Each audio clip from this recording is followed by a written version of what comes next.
നിയമസഭാ തെരഞ്ഞെടുപ്പ് അടുത്തു വന്നുകൊണ്ടിരിക്കെ മുഖ്യമന്ത്രി പിണറായി വിജയന് പാർട്ടിക്കകത്തുനിന്ന് തന്നെ ചില വെല്ലുവിളികൾ വരികയാണ്. ചില എതിർപ്പുകൾ വന്നു തുടങ്ങിയെന്ന് പറയുന്നത് സത്യമാണെന്ന് തെളിയിക്കുന്നതാണ് CPMലെ ചില മന്ത്രിമാരടക്കമുള്ള നേതാക്കളുടെ ഇപ്പോഴുള്ള നീക്കം. അതായത് തെരഞ്ഞെടുപ്പ് അടുക്കുമ്പോഴേക്കും പിണറായി വിജയൻ്റെ ഇമേജും ക്രെഡിബിലിറ്റിയും എല്ലാവരും അറിയണമെന്നാണ് പല നേതാക്കളുടെയും അഭിപ്രായം. അതായത് മുഖ്യമന്ത്രിയെ കൊടുക്കാനുള്ള ഏറ്റവും എളുപ്പമുള്ളൊരു നീക്കമാണ് ഉണ്ണികൃഷ്ണൻ പോറ്റിയുമായുള്ള ബന്ധമുണ്ട് എന്ന് പറയുന്നത്. സ്വർണ്ണപ്പാളികളും വിഗ്രഹങ്ങളുമെല്ലാം മോഷ്ടിച്ചു കൊണ്ടുപോയി വിറ്റ ഉണ്ണികൃഷ്ണൻ പോറ്റിയുമായുള്ള മുഖ്യമന്ത്രി പിണറായി വിജയൻ്റെ ബന്ധം നാട്ടിൽ പാട്ടാണ്. ഒരുപാട് ചിത്രങ്ങളും വീഡിയോകളും അവരൊന്നിച്ചു നിന്നുള്ള പല പരിപാടികളുമൊക്കെ നമ്മൾ കണ്ടതാണ്. CPM നേതാക്കളുമായി ഉണ്ണികൃഷ്ണൻ പോറ്റിക്ക് ബന്ധമുള്ളത് 2019 അതിനുശേഷമാണ് എന്നാണ് എല്ലാ ചിത്രങ്ങളിൽ നിന്നും വ്യക്തമാകുന്നത്. എന്നിരിക്കെ സ്വർണം മോഷ്ടിക്കുന്നതിന് വർഷങ്ങൾക്ക് മുൻപ് തന്നെ 2013 കോൺഗ്രസ് നേതാവ് സോണിയാഗാന്ധിയെ കണ്ടു എന്നുള്ളത് ഒരു കാര്യവുമില്ലാത്ത ആക്ഷേപമായി മാറുകയാണ്. എന്നിട്ടും അതിങ്ങനെ പറഞ്ഞുകൊണ്ടിരിക്കുന്നത് സ്വർണം മോഷ്ടിച്ചതിന് ശേഷം പിണറായി വിജയനെ പോയി കണ്ടതും അത് കൈമാറിയത് മുഖ്യമന്ത്രിയുടെ ബാഗിൽ കണ്ടു എന്ന് സ്വപ്ന സുരേഷ് വെളിപ്പെടുത്തിയതുമൊക്കെ ഒന്നിച്ചു ചേർക്കാൻ വേണ്ടിയാണ്. ഇങ്ങനെ 2019 നടന്ന മോഷണവും അതിനുശേഷം പിണറായി വിജയനുമായുള്ള ബന്ധവും ഇങ്ങനെ നിരന്തരം CPM നേതാക്കൾ തന്നെ സൂചിപ്പിച്ചു കൊണ്ടിരിക്കുമ്പോൾ അത് വലിയൊരു നീക്കമാണ് CPMനകത്ത് നടക്കുന്നത് എന്നുള്ളത് വ്യക്തമാകുന്നു.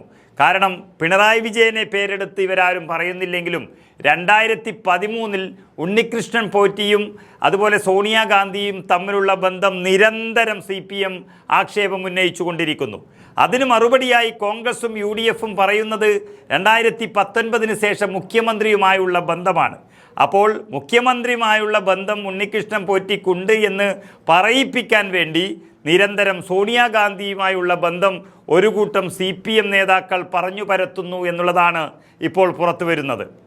അങ്ങനെയൊന്ന് വരുത്തി തീർക്കാനും വീണ്ടും അത് ചർച്ച ചെയ്യിപ്പിക്കാനുമാണ് CPMലെ ചില നേതാക്കളുടെ ശ്രമം എന്നാണ് അറിയുന്നത്. അതിൽ തന്നെ MV ഗോവിന്ദനും മന്ത്രി ശിവൻകുട്ടിയുമൊക്കെയാണ് ഇതിൽ മുൻപന്തിയിൽ നിൽക്കുന്നത് എന്നുള്ള വിവരങ്ങളാണ് പുറത്തു വരുന്നത്.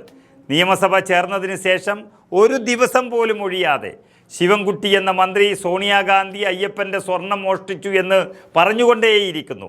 ഇത് പ്രതിപക്ഷം കേൾക്കുമ്പോൾ സോണിയാഗാന്ധി അല്ല 2019 സ്വർണം മോഷ്ടിച്ചതിന് ശേഷം ഉണ്ണികൃഷ്ണൻ പോറ്റിക്ക് ബന്ധമുണ്ടായത് മുഖ്യമന്ത്രി പിണറായി വിജയനോടായിരുന്നു എന്ന് പ്രതിപക്ഷവും പറയുന്നു. അപ്പോഴവിടെ പിണറായി വിജയനാണ് യഥാർത്ഥ പോറ്റിയുടെ സുഹൃത്തായി മാറുന്നത്. അങ്ങനെ സ്വർണമെടുത്തത് മുഖ്യമന്ത്രിയാണ് എന്ന് ഓർമ്മിപ്പിക്കുകയും മുഖ്യമന്ത്രിയെ കുഴപ്പത്തിൽ ചാടിക്കുകയും ചെയ്യുകയാണ് ചില CPM നേതാക്കൾ. പ്രതിപക്ഷം ഉന്നയിക്കുന്ന ആരോപണം അസംബന്ധമെന്ന് പറയാനാണ് CPM സംസ്ഥാന സെക്രട്ടറി MV ഗോവിന്ദൻ ശ്രമിച്ചത് എന്ന് തോന്നിപ്പിച്ചുവെങ്കിലും യഥാർത്ഥത്തിൽ പിണറായിക്കെതിരെയുള്ളൊരു പടയൊരുക്കം തന്നെയാണ് എന്ന് വ്യക്തമാകുന്നു. സോണിയാഗാന്ധിയെ ഉണ്ണികൃഷ്ണൻ പോറ്റിയും ഗോവർദ്ധനും എന്തിന് കണ്ടുവെന്നും കൂടിക്കാഴ്ചയ്ക്ക് അവസരമൊരുക്കിയത് ആരാണെന്നും CPM ചോദിക്കുന്നത് സോണിയാഗാന്ധിയുടെ പേര് വരികയോ ചർച്ച ചെയ്യുകയോ ചെയ്താൽ അതിൻ്റെ ക്ഷീണം പിണറായി വിജയന് തന്നെയാണ് എന്നുള്ളത് കൊണ്ടാണ്. ഏതായാലും മുഖ്യമന്ത്രി പിണറായി വിജയനെ കൊടുക്കുക എന്നുള്ളതാണ് CPMലെ ഒരു വിഭാഗത്തിൻ്റെ ലക്ഷ്യം എന്നുള്ളതാണ് അറിയുന്നത്.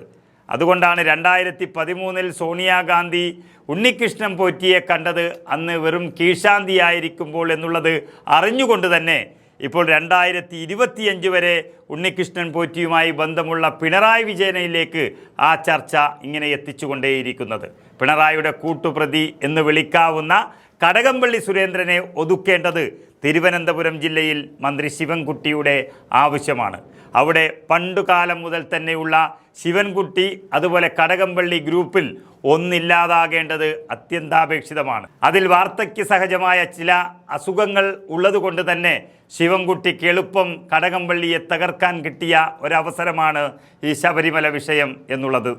അത് ശിവൻകുട്ടിക്ക് ഏറ്റവും നല്ലൊരു അവസരമായി കിട്ടിയതിനെ വളരെ ഭംഗിയായി ഉപയോഗിച്ച് തീർക്കുകയാണ് എന്നും പറയാം.